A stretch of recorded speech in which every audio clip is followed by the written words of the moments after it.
अपनी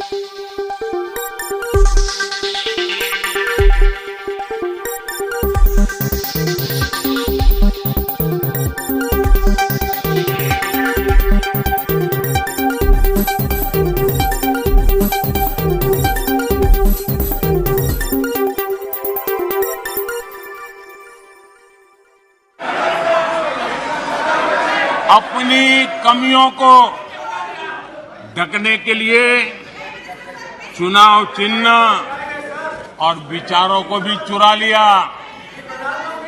फिर भी जो बदलाव हुए हैं उसमें पार्टी का घमंड ही दिखता है। ये भी दिखता है कि 2014 से वो किस तरह डिनायल के मोड में है।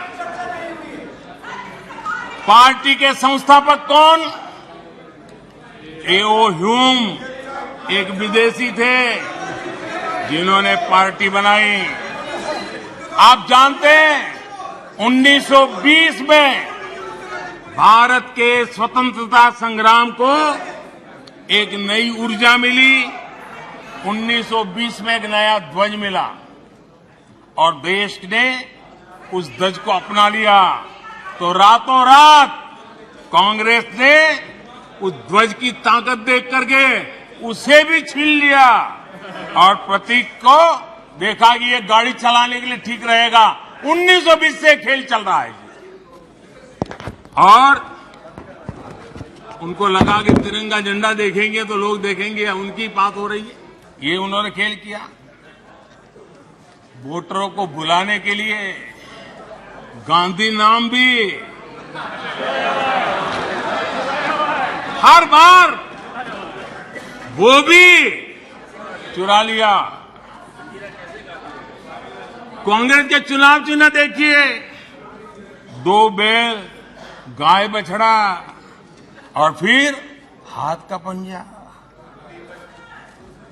ये सारे उनके कारनामे उनकी हर प्रकार की मनोवृत्ति का प्रतिबिंब करता है, उसको प्रकट करते हैं और ये साफ दिखाता है कि सब कुछ एक परिवार के हाथों में सब केंद्रित हो चुका है। आदरणीय अध्यक्ष जी, ये इंडिया गठबंधन नहीं है, ये इंडिया गठबंधन नहीं है, एक घमंडिया गठबंधन है। ये इंडिया गठबंधन नहीं है, घमंडिया गठबंधन है। और इसकी बारात में हर कोई दूल्हा बनना चाहता है, सबको प्रधानमंत्री बनना है।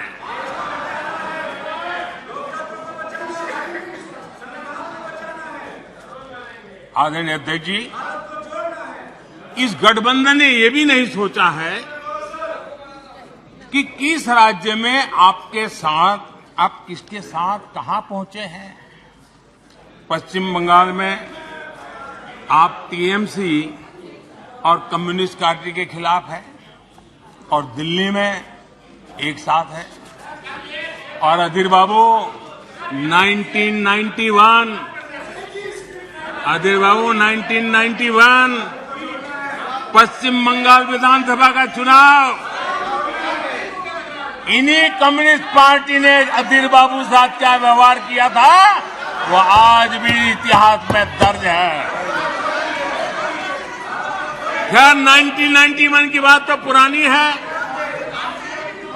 पिछले साल केरला के वायनाड में जिन लोगों ने कांग्रेस के कार्यालय में तोड़फोड़ की, ये लोग उनके साथ दोस्ती करके बैठे हैं। बाहर से तो अपना लेबल बदल सकते हैं, लेकिन पुराने पापों का क्या होगा, यह पाप आपको लेके डूबेंगे। आप जनता जनार्दन से ये पाप कैसे छिपा पाओगे? आप नहीं छिपा सकते हो।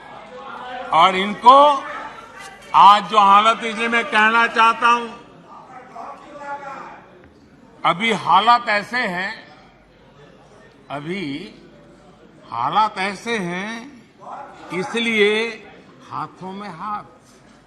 अभी हालात ऐसे हैं इसलिए हाथों में हाथ। जहां हालात तो बदले फिर छुरियां भी निकलेगी।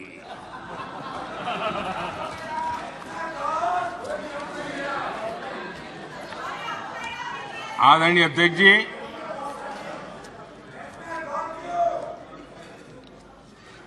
ये घमंडिया गठबंधन देश में परिवारवाद की राजनीति का सबसे बड़ा प्रतिबिंब है। देश के स्वाधीनता सेनानियों ने, हमारे संविधान निर्माताओं ने हमेशा परिवारवादी राजनीति का विरोध किया था। महात्मा गांधी, सरदार वल्लभ भाई पटेल, बाबा साहब आम्बेडकर, डॉक्टर राजेंद्र प्रसाद, मौलाना आजाद, गोपीनाथ बोरदोली, लोकनायक जयप्रकाश, डॉक्टर लोहिया, आप जितने भी नाम देखेंगे सबने परिवारवाद की खुलकर आलोचना की है, क्योंकि परिवारवाद का नुकसान देश के सामान्य नागरिक को उठाना पड़ता है। परिवारवाद सामान्य नागरिक के उसके हकों, उसके अधिकारों से वंचित है। इसलिए इन विभूतियों ने हमेशा इस देश पर बात जोर दिया था कि देश को परिवार, नाम और पैसे पर आधारित व्यवस्था से हटना ही होगा। लेकिन कांग्रेस को हमेशा ये बात पसंद नहीं आई। आदरणीय अध्यक्ष जी, हमने हमेशा परिवारवाद का विरोध करने वालों का हमने बराबर देखा है कि उसके प्रति उनकी कैसी नफरत की बात है। कांग्रेस को परिवारवाद पसंद है, कांग्रेस को दरबारवाद पसंद है, जहां बड़े लोग, उनकी बेटे बेटियां भी बड़े पदों पर काबिज हो। जो परिवार से बाहर है उनके लिए भी यही है कि जब तक आप इस महफिल में दरबारी नहीं बनोगे तो आपका भी कोई भविष्य नहीं है। यही उनकी कार्यशैली रही। इस दरबार सिस्टम ने कई विकेट लिए, कितनों का हक मारा है इन लोगों ने। बाबा साहब आम्बेडकर, कांग्रेस ने जी जान लगाकर 2 बार उनको हरवाया। कांग्रेस के लोग बाबा साहब आम्बेडकर के कपड़ों का मजाक उड़ाते थे। ये वो लोग हैं। बाबू जगजीवन राम, उन्होंने इमरजेंसी पर सवाल उठाए तो बाबू जगजीवन बाबू को भी उन्होंने नहीं छोड़ा, उनको प्रताड़ित किया। मोरारजी भाई देसाई, चरण सिंह, चंद्रशेखर जी, आप कितने ही नाम लीजिए। दरबारवाद के कारण देश के महान लोगों के अधिकारों को इन्होंने हमेशा हमेशा के लिए तबाह कर दिया। यहां तक कि जो दरबारी नहीं थे, जो दरबारवाद से जुड़े नहीं थे, उनके पोर्ट्रेट तक पार्लियामेंट में लगाने से इनको झिझक होती थी। 1990 में उनके पोर्ट्रेट सेंट्रल हॉल में तब लगी जब बीजेपी समर्थित गैर कांग्रेसी सरकार सामने आई। लोहिया जी की पोर्ट्रेट भी संसद में तब लगी जब 1991 में गैर कांग्रेस सरकार बनी।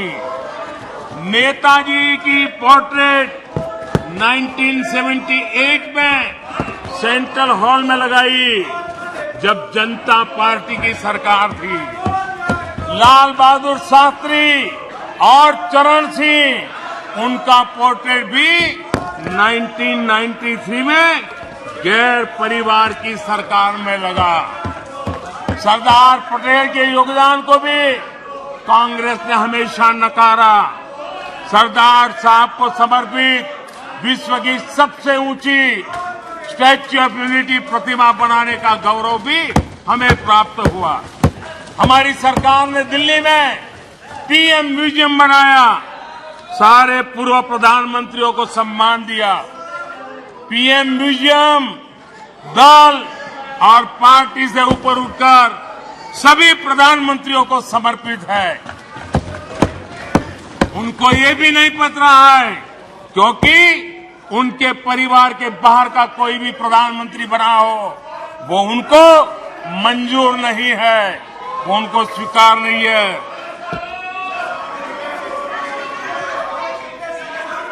आदरणीय अध्यक्ष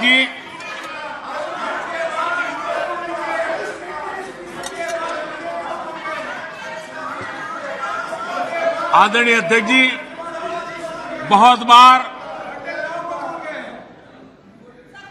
कुछ बुरा बोलने के इरादे से भी जब कोशिश होती है तो कुछ न कुछ सच भी निकल जाता है। और सच में ऐसे अनुभव हम सबको है, कभी कभी सच निकल जाता है। लंका हनुमान ने नहीं जलाई, लंका हनुमान ने नहीं जलाई, उनके घमंड ने जलाई। और ये बिल्कुल सच है। आप देखिए, जनता जनार्दन भी भगवान राम के रूप की है, जनता जनार्दन भी भगवान राम के रूप की है। और इसलिए 400 से 40 हो गए।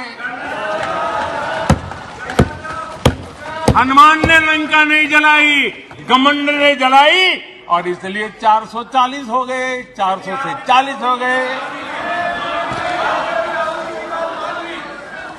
आदरणीय अध्यक्ष जी,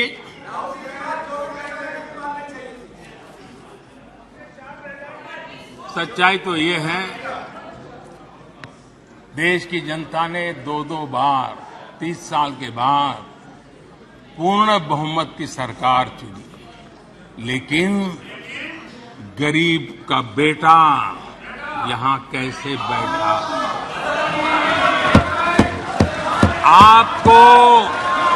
आपको जो हक था, आप अपनी पारिवारिक पीढ़ी मांगते थे, वो यहां कैसे बैठ गया? ये चुभन अभी भी आपको परेशान कर रही है, आपको सोने नहीं देती है, और देश की जनता भी आपको सोने नहीं देगी, 2024 में भी सोने नहीं देगी। आदरणीय अध्यक्ष जी, कभी इनके जन्मदिन पर हवाई जहाज में केक काटे जाते थे, कभी इनके जन्मदिन पर हवाई जहाज में केक काटे जाते थे। आज उस हवाई जहाज में गरीब के लिए वैक्सीन जाता है, ये फर्क है। आदरणीय अध्यक्ष जी, एक जमाना था कभी ड्राई क्लीन के लिए कपड़े हवाई जहाज से आते थे, आज गरीब हवाई चप्पल वाला हवाई जहाज में उड़ रहा है। आदरणीय अध्यक्ष जी, कभी छुट्टी मनाने के लिए, मौज मस्ती करने के लिए नौसेना के युद्धपोत मंगवा लेते थे, नौसेना के युद्धपोत मंगवा लेते थे मौज मस्ती के लिए।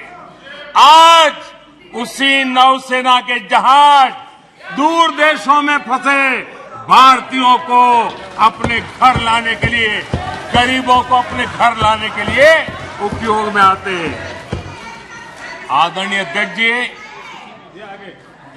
जो लोग आचार व्यवहार चाल चरित्र से राजा बन गए हो, आधुनिक राजा के रूप में ही जिनका दिमाग काम करता हो, उन्हें गरीब का बेटा यहां होने से परेशानी होनी है।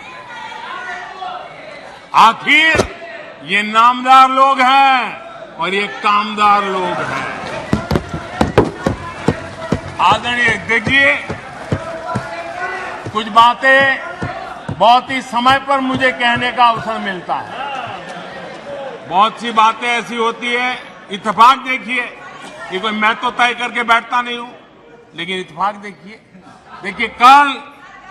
कल यहां दिल से बात करने की बात भी कही गई थी। उनके दिमाग के हाल को तो देश लंबे समय से जानता है, लेकिन अब उनके दिल का भी पता चल गया। और अध्यक्ष जी, इनका मोदी प्रेम तो इतना जबरदस्त है जी, 24 घंटे सपने में भी उनको मोदी आता है। मोदी अगर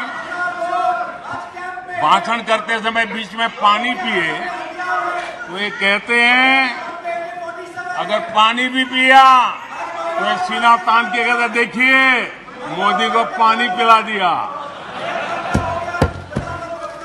अगर मैं गर्मी में कड़ी धूप में भी जनता जनार्दन के दर्शन के लिए चल पड़ता हूं, कभी पसीना पोंछता हूं, तो कहते हैं देखिए मोदी को पसीना ला दिया।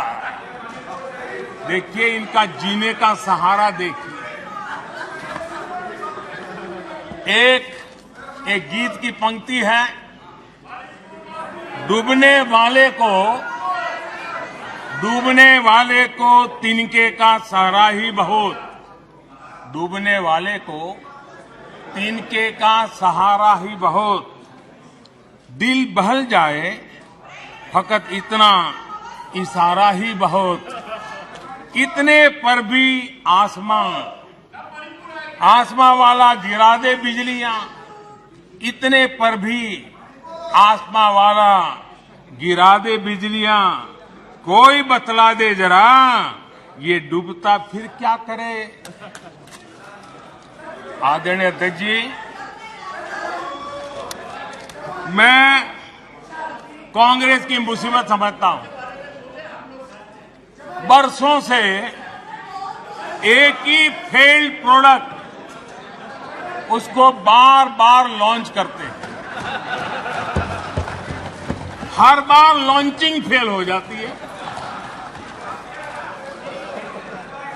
और अब उसका नतीजा ये हुआ है, मतदाताओं के प्रति उनकी नफरत भी 7वें आसमान पर पहुंच गई है। उनका लॉन्चिंग फेल होता है, नफरत जनता पे करते हैं। लेकिन पीआर वाले प्रचार क्या करते हैं, मोहब्बत की दुकान का प्रचार करते हैं, इकोसिस्टम लग पड़ती है। इसलिए देश की जनता भी कह रही है, ये है लूट की दुकान, ये है लूट की दुकान, झूठ का बाजार, ये है लूट की दुकान, झूठ का बाजार। इसमें नफरत है, घोटाले हैं, तुष्टीकरण है, मन काले हैं, परिवारवाद की आग के दशकों से देश हवाले है। और तुम्हारी दुकान ने इमरजेंसी बेची है, बंटवारा बेचा है, सिखों पर अत्याचार बेचा है, झूठ कितना सारा बेचा है, इतिहास बेचा है, उरी के सच के प्रमाण बेचा है। शर्म करो नफरत की दुकान वालों, तुमने सेना का स्वाभिमान बेचा है।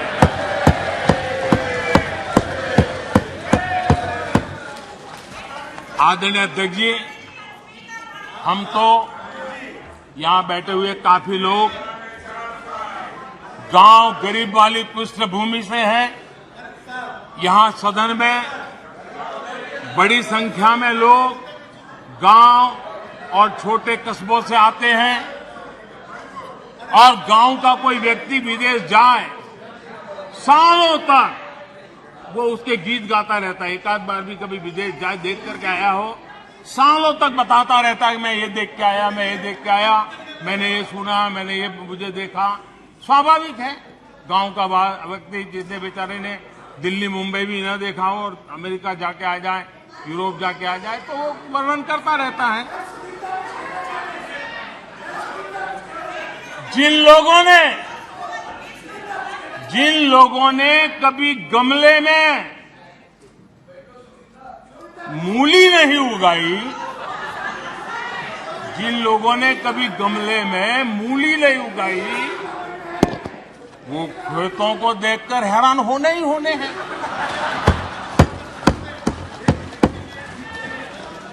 अध्यक्ष जी, हम आप लोग तो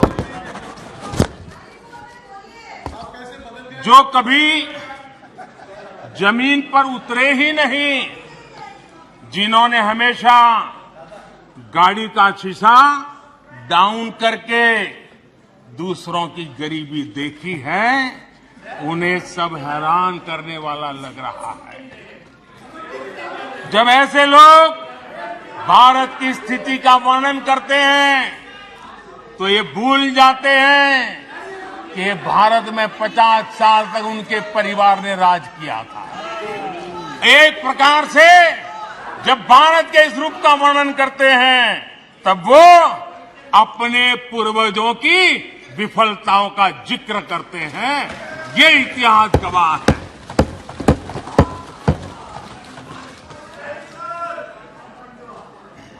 और इनकी दाल गलने वाली नहीं है, इसलिए नई नई दुकानें खोल करके बैठ जाते हैं। आदरणीय अध्यक्ष जी,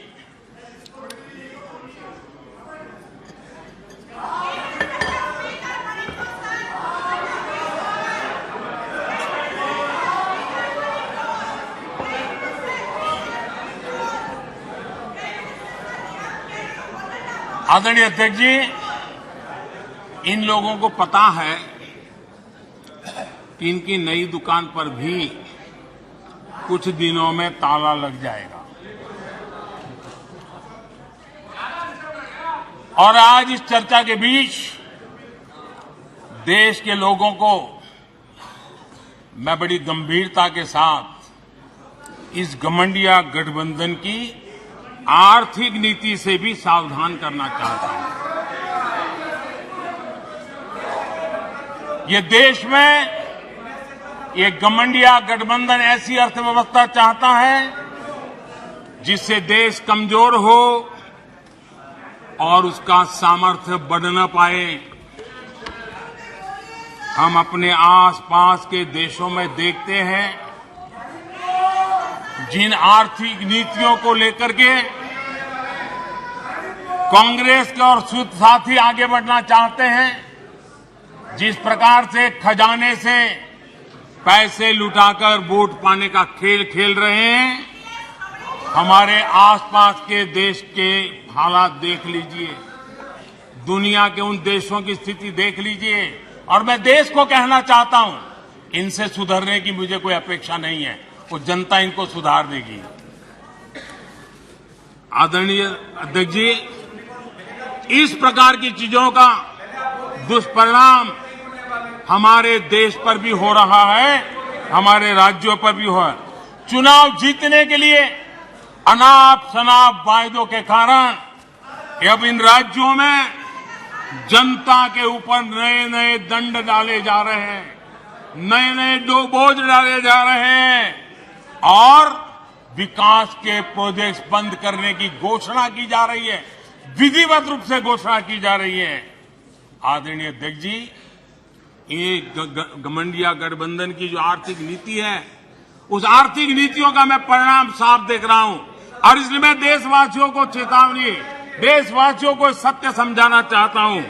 ये लोग, एक घमंडिया गठबंधन, ये लोग भारत के दिवालिया होने की गारंटी है। भारत के दिवालिया होने की गारंटी है। ये इकोनॉमी को डुबाने की, ये इकोनॉमी को डुबाने की, ये डबल डिजिट महंगाई की, ये डबल डिजिट महंगाई की, ये पॉलिसी पैरालिसिस की, ये पॉलिसी पैरालिसिस की, ये अस्थिरता की, ये अस्थिरता की, ये करप्शन की, ये करप्शन की, ये तुष्टीकरण की, ये तुष्टीकरण की, ये परिवारवाद की, ये परिवारवाद की, ये भारी बेरोजगारी की, ये भारी बेरोजगारी की, ये आतंक और हिंसा की, ये आतंक और हिंसा की, ये भारत को 2 शताब्दी पीछे पहुंचाने की गारंटी है। आदरणीय अध्यक्ष जी, ये कभी भारत को टॉप 3 अर्थव्यवस्था बनाने की गारंटी नहीं दे सकते। ये मोदी देश को गारंटी देता है कि मेरे तीसरे कार्यकाल में मैं हिंदुस्तान को टॉप 3 की पोजीशन में लाके रहूंगा। ये मेरा देश को गारंटी है। ये कभी भी देश को विकसित बनाने का सोच भी नहीं सकते हैं। उस दिशा में ये लोग कुछ कर भी नहीं सकते हैं।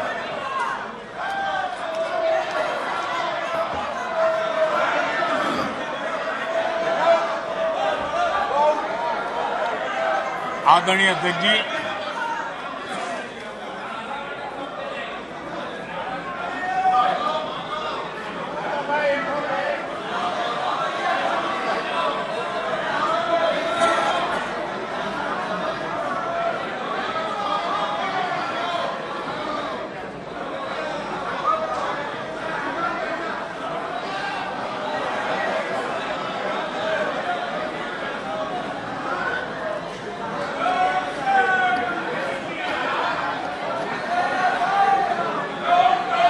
आदरणीय लोकतंत्र में जिनका भरोसा नहीं होता है वो सुनाने के लिए तो तैयार होते हैं, लेकिन सुनने का धैर्य नहीं होता है।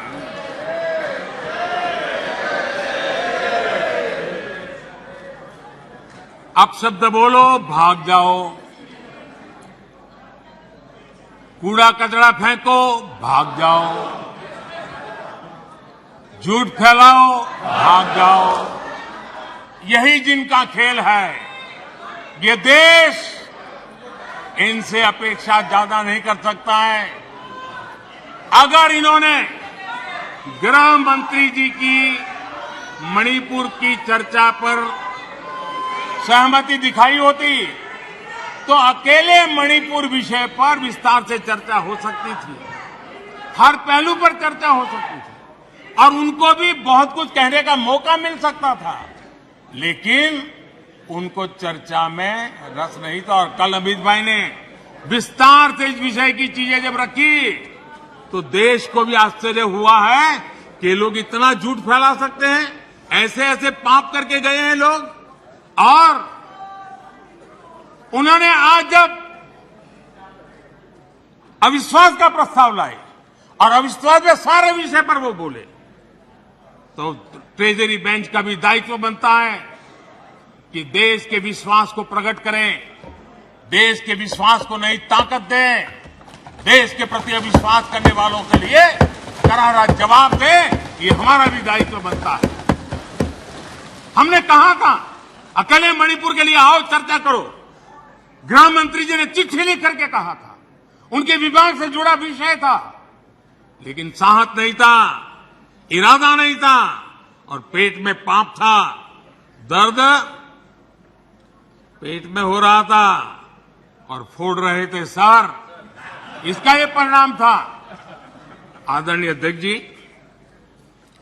मणिपुर की स्थिति पर देश के गृह मंत्री श्रीमान अमित शाह ने कल 2 घंटे तक विस्तार से और बड़े धैर्य से रत्ती भर भी राजनीति के बिना सारे विषय को विस्तार से समझाया, सरकार की और देश की चिंता को प्रकट किया और उसमें देश की जनता को जागरूक करने का भी प्रयास था। उसमें इस पूरे सदन की तरफ से एक विश्वास का संदेश मणिपुर को पहुंचाने का इरादा था। उसमें जन सामान्य को शिक्षित करने का भी प्रयास था। एक नेक ईमानदारी से देश की भलाई के लिए और मणिपुर की समस्या के लिए रास्ते खोजना एक प्रयास था, लेकिन सिवाय राजनीति कुछ करना नहीं है। इसलिए इन्होंने यही खेल किए, यही स्थिति किया।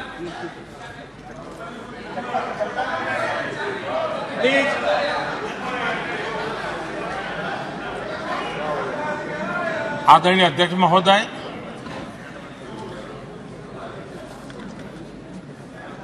कल वैसे विस्तार से अमित भाई ने बताया है। मणिपुर में अदालत का एक फैसला आया। अब अदालतों में क्या हो रहा है वो हम जानते हैं। अब उसके पक्ष विपक्ष में जो परिस्थितियां बनी, हिंसा का दौर शुरू हो गया और उसमें बहुत परिवारों को मुश्किल हुई। अनेकों ने अपने स्वजन भी खोए। महिलाओं के साथ गंभीर अपराध हुआ और ये अपराध अक्षम्य है और दोषियों को कड़ी से कड़ी सजा दिलवाने के लिए केंद्र सरकार, राज्य सरकार मिलकर के भरपूर प्रयास कर रही है। और मैं देश के सभी नागरिकों को आश्वस्त करना चाहता हूं कि जिस प्रकार से प्रयास चल रहे हैं, निकट भविष्य में शांति का सूरज जरूर उगेगा। मणिपुर फिर एक बार नए आत्मविश्वास के साथ आगे बढ़ेगा। मैं मणिपुर के लोगों से भी आग्रहपूर्वक कहना चाहता हूं, वहां की माताओं, बहनों, बेटियों से कहना चाहता हूं, देश आपके साथ है। ये सदन आपके साथ है। हम सब मिलकर के, कोई यहां हो या ना हो, हम सब मिलकर के इस चुनौती का समाधान निकालेंगे। वहां फिर से शांति की स्थापना होगी। मैं मणिपुर के लोगों को विश्वास दिलाता हूं कि मणिपुर फिर विकास की राह पर तेज गति से आगे बढ़े।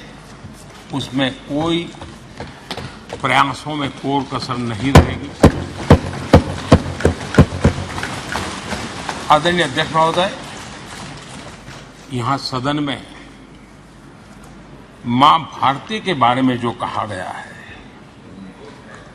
उसने हर भारतीय की भावना को गहरी ठेस पहुंचाई।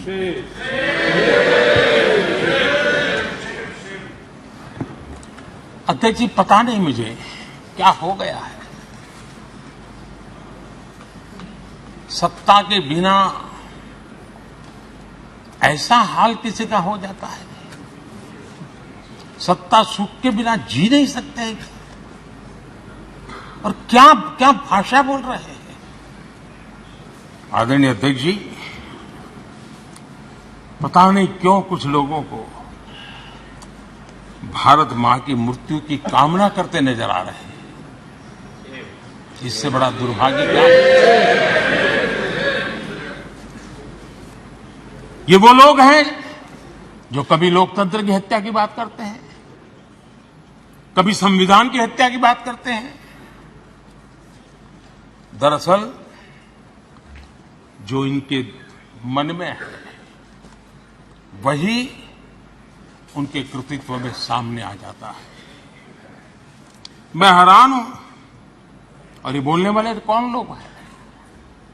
क्या ये देश भूल गया है? ये 14 अगस्त विभाजन विभीषिका पीड़ादायक दिवस आज भी हमारे सामने उन चीख को लेकर के, उस दर्द को लेकर के आता है। ये वो लोग जिन्होंने मां भारती के 3-3 टुकड़े कर दिए। जब मां भारती की गुलामी की जंजीरों से मुक्त कराना था, जब मां भारती की जंजीरों को तोड़ना था, बेड़ियों को काटना था, तब इन लोगों ने मां भारती की भुजाएं काट दी, मां भारती के 3-3 टुकड़े कर दिए। और ये लोग किस मुंह से ऐसा बोलने की हिम्मत करते हैं? आदरणीय अध्यक्ष जी, ये वो लोग हैं जिस वंदे मातरम गीत ने देश के लिए मर मिटने की प्रेरणा दी थी। हिंदुस्तान के हर कोने में वंदे मातरम चेतना का स्वर बन गया था। तुष्टीकरण की राजनीति के चलते उन्होंने मां भारती के ही टुकड़े किए, इतना नहीं, वंदे मातरम गीत के भी टुकड़े कर दिए लोगों ने। ये वो लोग हैं माननीय अध्यक्ष जी जो भारत तेरे टुकड़े होंगे, ये गैंग,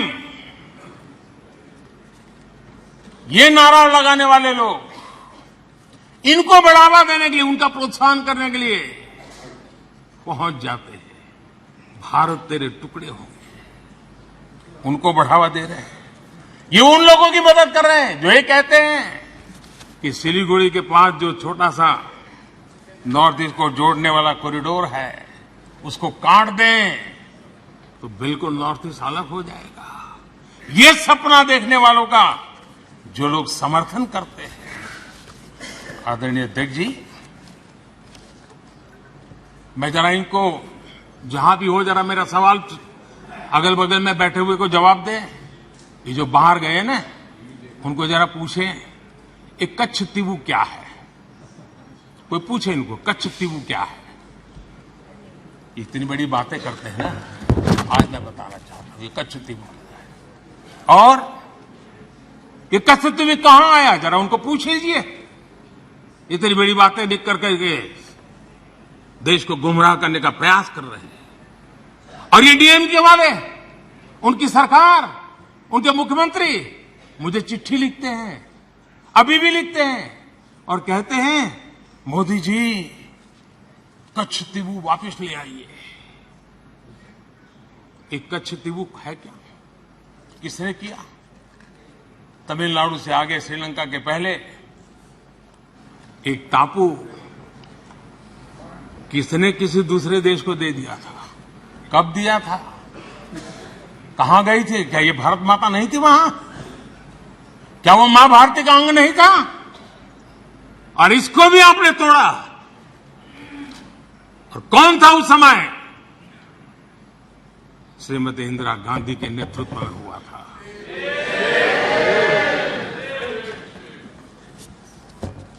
कांग्रेस का इतिहास मां भारती को छिन्न भिन्न करने का रहा है। आदरणीय अध्यक्ष जी,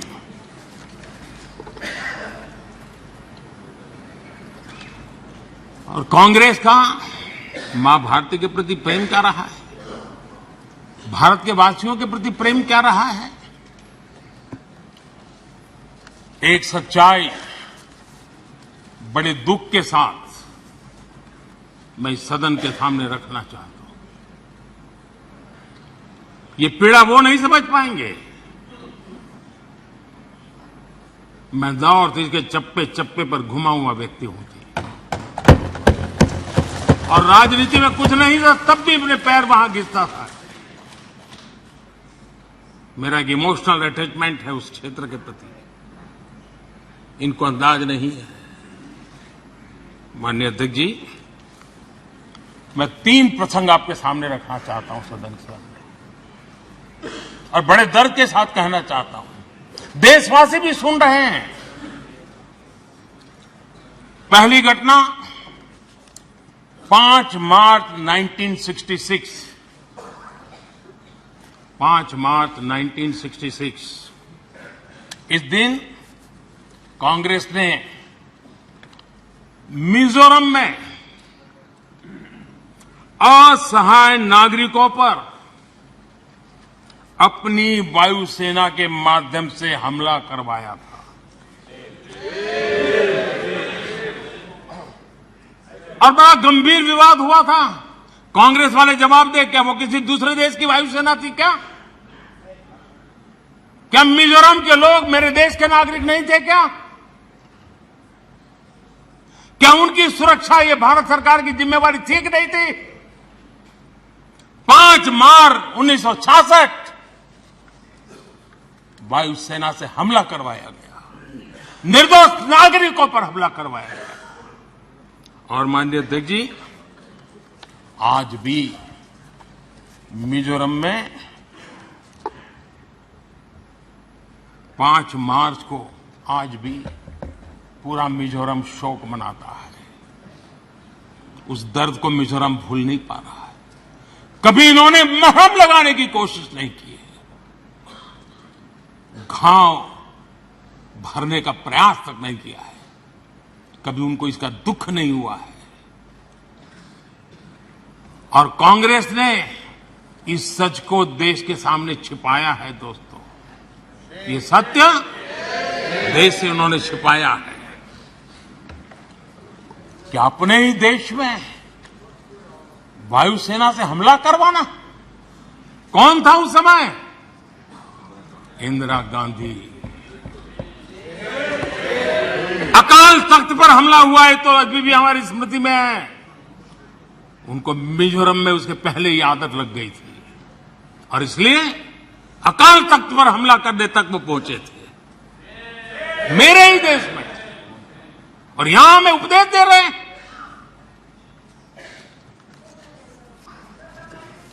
आदरणीय अध्यक्ष जी, नॉर्थ ईस्ट में वहां के लोगों के विश्वास की इन्होंने हत्या की है। वो घाव किसी न किसी समस्या के रूप में उभर करके आते हैं, उन्हीं के कारनामे हैं। आदरणीय जी, मैं दूसरी घटना का वर्णन करना चाहता हूं, और वो घटना है 1962। 1962 का वो खौफनाक रेडियो प्रसारण आज भी शूल की तरह नॉर्थ ईस्ट के लोगों को चुभ रहा है। पंडित नेहरू ने 1962 में, जब देश के ऊपर चाइना का हमला चल रहा था, देश के हर कोने में लोग अपनी रक्षा के लिए भारत से अपेक्षा करके बैठे थे। उनको कोई मदद मिलेगी, उनकी जान माल की रक्षा होगी, देश बच जाएगा। लोग अपने हाथों से लड़ाई लड़ने के लिए मैदान में उतरे हुए थे। ऐसी विकट घड़ी में दिल्ली के शासन पर बैठे हुए, और उस समय पर एकमात्र जो नेता हुआ करते थे, पंडित नेहरू ने रेडियो पर क्या कहा था? उन्होंने कहा था, my heart goes out to the people of Assam. ये हाल करके रखा था उन्होंने।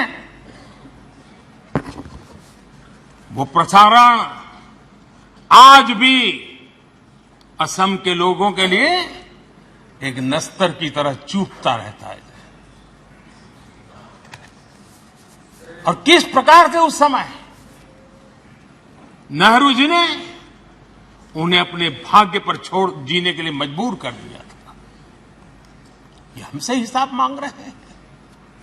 आदरणीय अध्यक्ष जी, यहां चले गए लोहियावादी, उर्दू को मैं भी सुनाना चाहता था। जो लोग अपने आप को लोहिया जी का वारिस कहते हैं।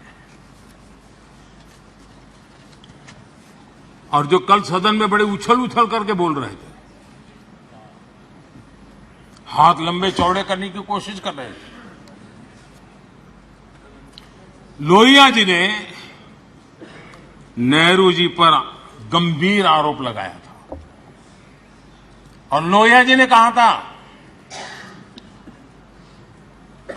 और वो आरोप था कि जानबूझकर नेहरू जी नॉर्थ ईस्ट का विकास नहीं कर रहे, जानबूझ करके नहीं कर रहे। और लोहिया जी के शब्द थे, ये कितनी लापरवाही वाली और कितनी खतरनाक बात है। लोहिया जी के शब्द हैं, ये कितनी लापरवाही वाली और कितनी खतरनाक बात है। 30,000 स्क्वायर मील से बड़े क्षेत्र को एक कोल्ड स्टोरेज में बंद करके उसे हर तरह के विकास से वंचित कर दिया गया है। ये लोहिया जी ने नेहरू पर आरोप लगाया था कि नॉर्थ ईस्ट के लिए तुम्हारा रवैया क्या है। ये कहा था। नॉर्थ ईस्ट के लोगों के हृदय को, उनकी भावनाओं को आपने कभी समझने की कोशिश नहीं की है। मेरे मंत्रिपरिषद के 400 मंत्री रात्रि निवास करके, और अकेले स्टेट हेडक्वार्टर पर नहीं, डिस्ट्रिक्ट के हेडक्वार्टर, और मैं स्वयं 50 बार गया। ये आंकड़ा नहीं है सिर्फ,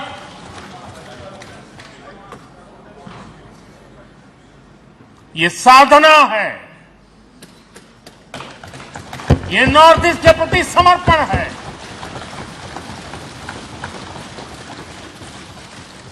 आदरणीय, और कांग्रेस का हर कामकाज राजनीति और चुनाव और सरकार के आसपास ही घूमता रहता है। जहां ज्यादा सीटें मिलती हो, राजनीति की अपनी खिचड़ी पकती है, तो वहां तो मजबूरन सही कुछ कर लेते हैं। लेकिन नॉर्थ ईस्ट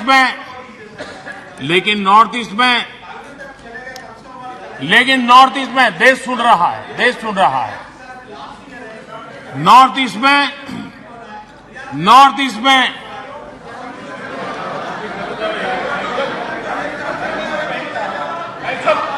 उनकी कोशिश रही कि जहां पर एक्का दुक्का सीटें होती थी, वो इलाके उनके लिए स्वीकार्य नहीं थे, वो इलाके उनको मंजूर नहीं थे, उनकी तरफ उनका ध्यान नहीं था, उनको देश के नागरिक के रीते उनकी कोई संवेदना नहीं थी।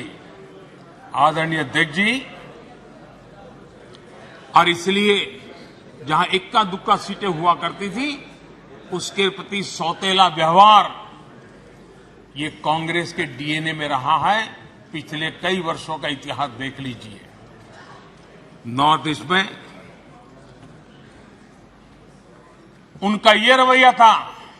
लेकिन अध्यक्ष जी, मैं पिछले 9 साल के मेरे प्रयासों से कहता हूं कि हमारे लिए नॉर्थ ईस्ट हमारे जिगर का टुकड़ा है।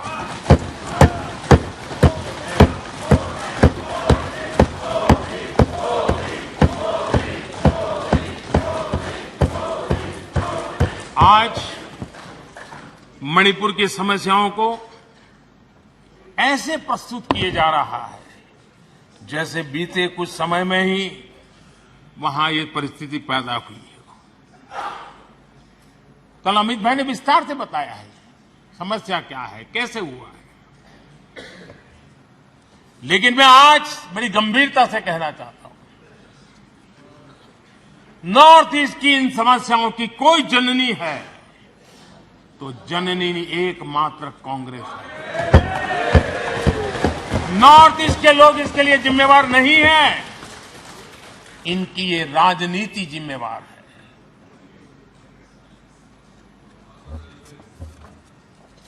आदरणीय अध्यक्ष जी, भारतीय संस्कारों से ओतप्रोत मणिपुर, भाव भक्ति की समृद्ध विरासत वाला मणिपुर स्वतंत्रता संग्राम और आजाद हिंद फौज अनगिनत बलिदान देने वाला मणिपुर,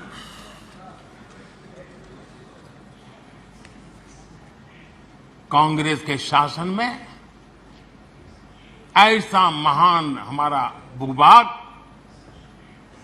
अलगाव की आग में बलि चढ़ गया था।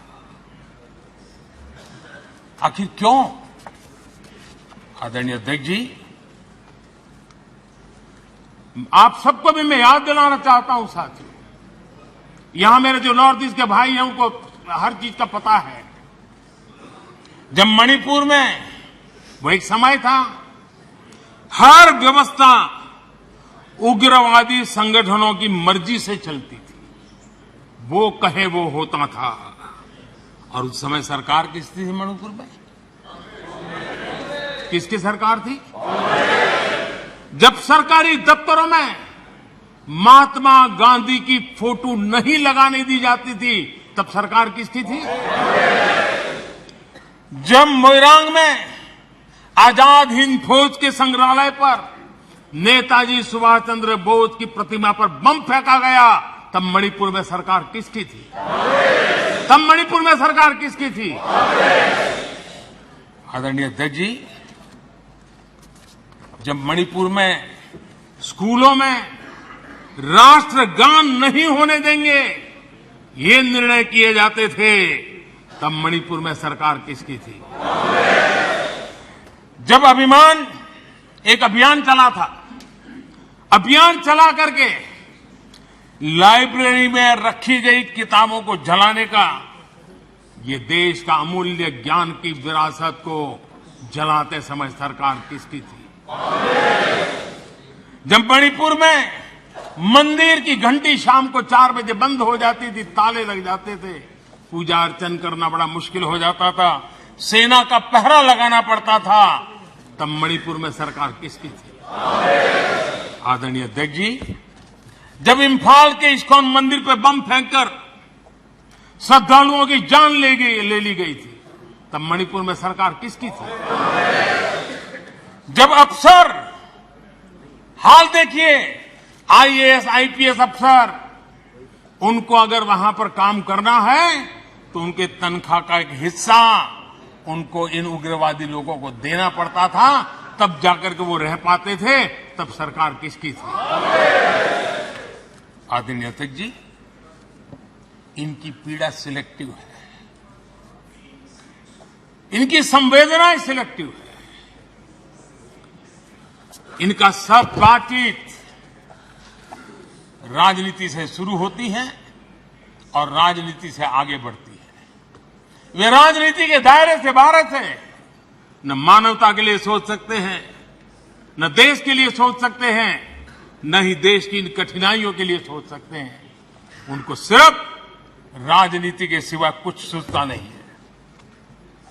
आदरणीय अध्यक्ष जी, मणिपुर में जो सरकार है और पिछले 6 साल से इन समस्याओं का समाधान ढूंढने के लिए लगातार कोशिश, समर्पित भाव से कोशिश कर रही है।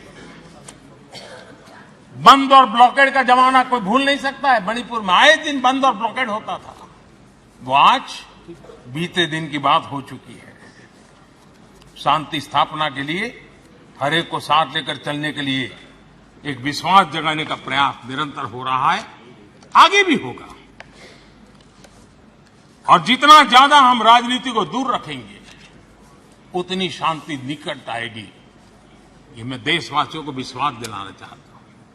आदरणीय अध्यक्ष जी, हमारे लिए नॉर्थ ईस्ट आज भले हमें दूर लगता हो, लेकिन जिस प्रकार से साउथ ईस्ट एशिया का विकास हो रहा है, जिस प्रकार से आसियान देशों में का महत्व बढ़ रहा है, वो दिन दूर नहीं होगा। हमारे ईस्ट की इस प्रगति के साथ साथ नॉर्थ ईस्ट वैश्विक दृष्टि से सेंटर पॉइंट बनने वाला है। और मैं ये देख रहा हूं, और इसलिए मैं पूरी ताकत से आज नॉर्थ ईस्ट की प्रगति के लिए लग रहा हूं। वोट के लिए नहीं कर रहा हूं जी। मुझे मालूम है कि करवट लेता हुआ विश्व की नई संरचना किस प्रकार से साउथ ईस्ट एशिया और आसियान कंट्री के अंदर प्रभाव पैदा करने वाली। और तब नॉर्थ ईस्ट का क्या महत्व बढ़ने वाला है और नॉर्थ ईस्ट की जाहो जलाली गौरव गान फिर से कैसे शुरू होने वाला है वो मैं देख सकता हूं और इसलिए मैं लगा। आदरणीय अध्यक्ष जी, और इसीलिए हमारी सरकार ने नॉर्थ ईस्ट के विकास को पहली प्राथमिकता दी है।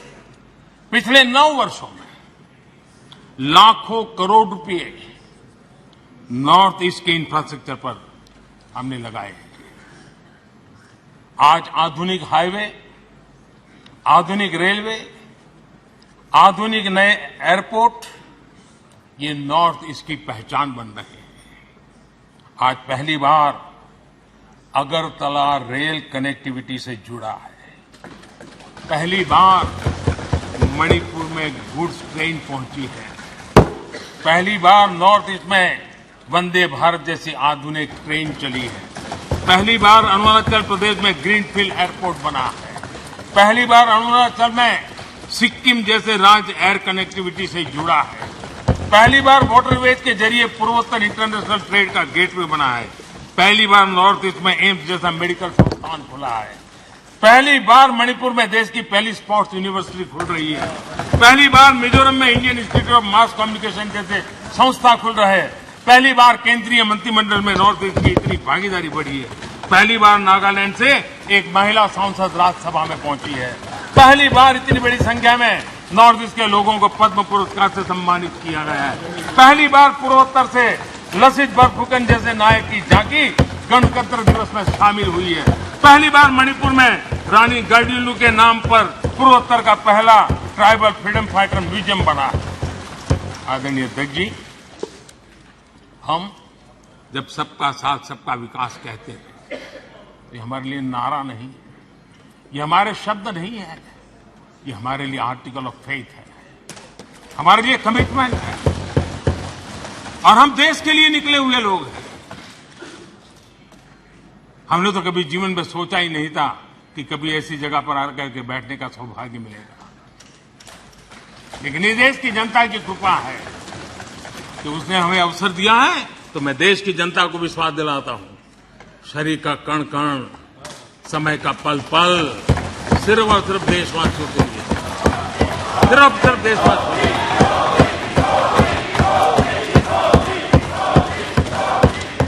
आदरणीय अध्यक्ष जी, मैं अपने विपक्ष के साथियों की एक बात के लिए आज तारीफ करना चाहता हूं, क्योंकि वैसे तो वो सदन के नेता को नेता मानने को तैयार नहीं है। मेरे किसी भाषण को उन्होंने होने नहीं दिया है, लेकिन मुझ में धैर्य भी है, सहन शक्ति भी है और जेल भी लेता हूं और वो थक भी जाते हैं। लेकिन एक बात के लिए मैं तारीफ करता हूं, सदन के नेता के नाते मैंने 2018 में उनको काम दिया था कि 2023 में आप अविश्वास प्रस्ताव लेकर, और मेरी बात मानी उन्होंने।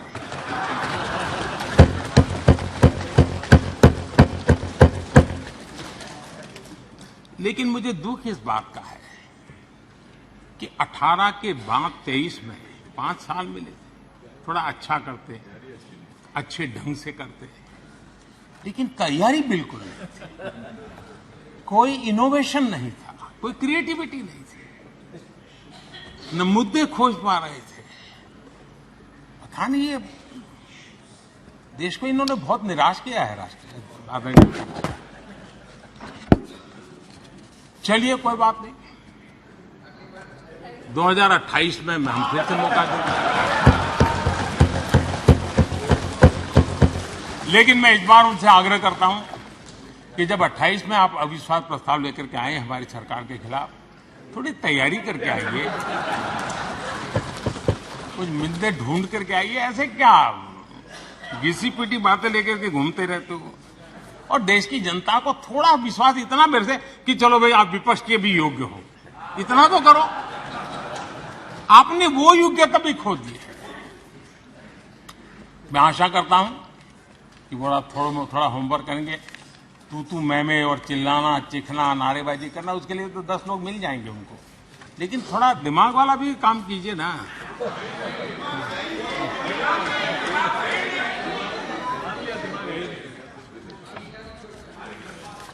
आदरणीय अध्यक्ष जी, राजनीति अपनी जगह पर है। संसद ये दल के लिए प्लेटफॉर्म नहीं है। संसद ये देश के लिए सम्माननीय सर्वोच्च संस्थान है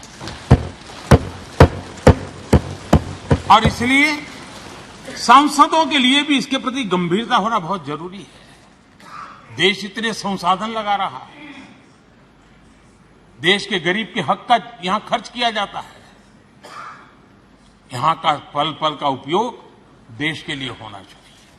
लेकिन ये गंभीरता विपक्ष के पास नजर नहीं आ रही है। इसलिए अध्यक्ष जी, ये राजनीति ऐसी तो नहीं हो सकती, चलो खाली है जरा संसद घुमाते हैं, इसलिए संसद है क्या? ये तरीका होता है क्या? आदरणीय अध्यक्ष जी, ये चलो संसद घुमाते भावना से राजनीति तो चल सकती है, देश नहीं चल सकता है। यहां देश चलाने के लिए हमें काम दिया है और इसलिए उस जिम्मेवारी को अगर पूरा नहीं करते हैं तो हम जनता जनार्दन का, अपने मतदाताओं का विश्वासघात करते हैं और इन्होंने विश्वासघात किया है। आदरणीय अध्यक्ष जी, मेरा इस देश की जनता पर अटूट विश्वास है, अपार विश्वास। और मैं अध्यक्ष जी विश्वास से कहता हूं कि हमारे देश के लोग एक प्रकार से अखंड विश्वासी लोग हैं। 1000 साल की गुलामी के कालखंड में भी उनके भीतर के विश्वास को कभी उन्होंने हिलने नहीं दिया था। ये अखंड विश्वासी समाज है, अखंड चैतन्य से भरा हुआ समाज है। ये संकल्प के लिए समर्पण करने की परंपरा को लेकर चलने वाला समाज है। वयम राष्ट्रांग भूतः कह करके देश के लिए उसी संवेदना के साथ काम करने वाला ये समाज है। और इसलिए माननीय अध्यक्ष जी, ये ठीक है कि गुलामी के कालखंड में हम पर बहुत हमले हुए, बहुत कुछ झेलना पड़ा हमें, लेकिन हमारे देश के वीरों ने, हमारे देश के महापुरुषों ने, हमारे देश के चिंतकों ने, हमारे देश के सामान्य नागरिक ने विश्वास की उस लौ को कभी बूझने नहीं दिया था जी। कभी भी वो लौ कभी बूझी नहीं जी। और जब लौ बूझी नहीं तो उस प्रकाश पुंज की साए में आज लोग हम उस आनंद को ले रहे हैं। आदरणीय अध्यक्ष जी,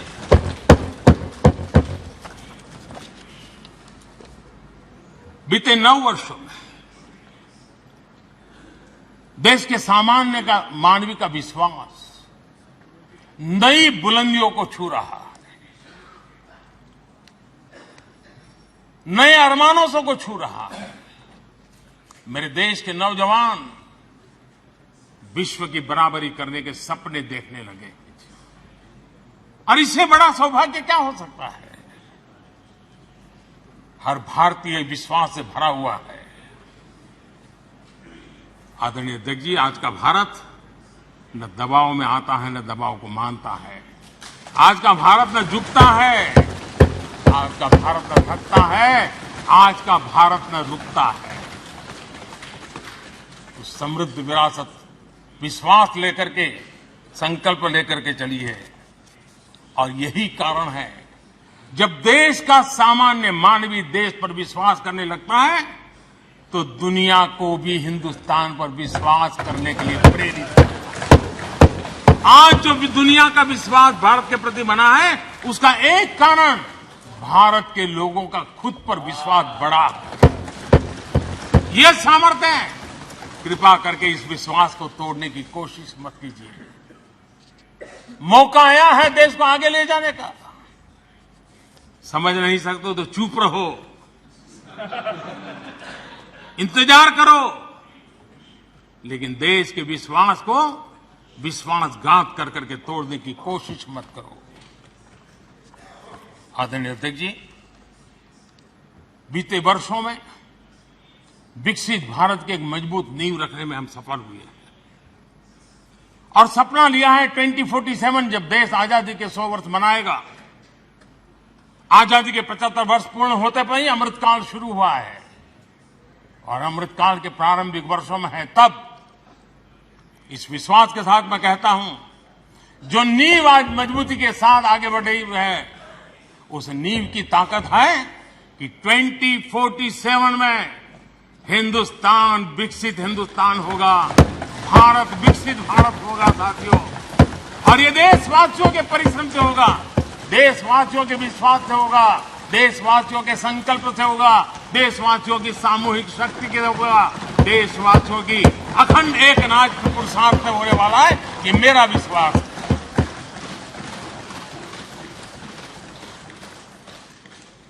आदरणीय अध्यक्ष जी,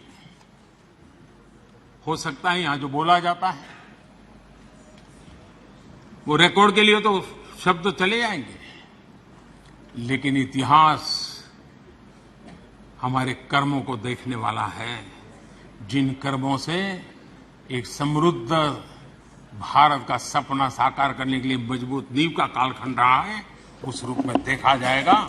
इस विश्वास के साथ आदरणीय अध्यक्ष जी, आज सदन के सामने मैं कुछ बातें स्पष्टतापूर्वक करने के लिए आया था और मैंने बहुत मन पर संयम रख करके उनकी हर अपशब्दों को हंसते हुए, अपने मन को खराब न करते हुए 140 करोड़ देशवासियों को, उनके सपनों और संकल्पों को अपनी नजर के सामने रख करके मैं चल रहा हूं। मेरे मन में यही है और मैं सदन के साथियों से आग्रह करूंगा, आप समय को पहचानिए, साथ मिलकर के चलें।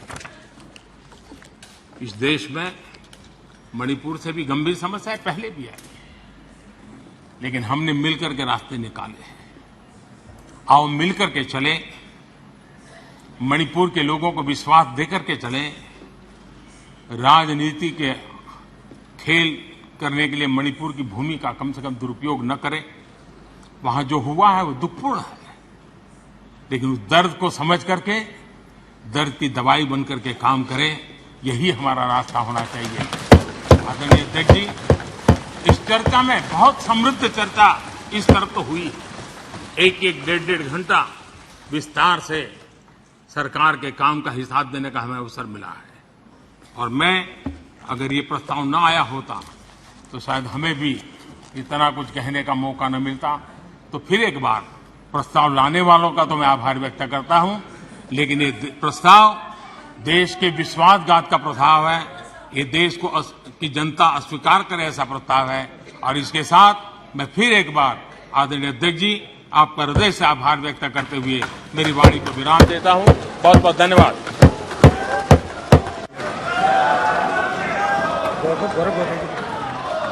श्री गौरव गोगोई जी, श्री गौरव गोगोई जी, गौरव गोगोई जी। अब मैं श्री गौरव गोगोई द्वारा प्रस्तुत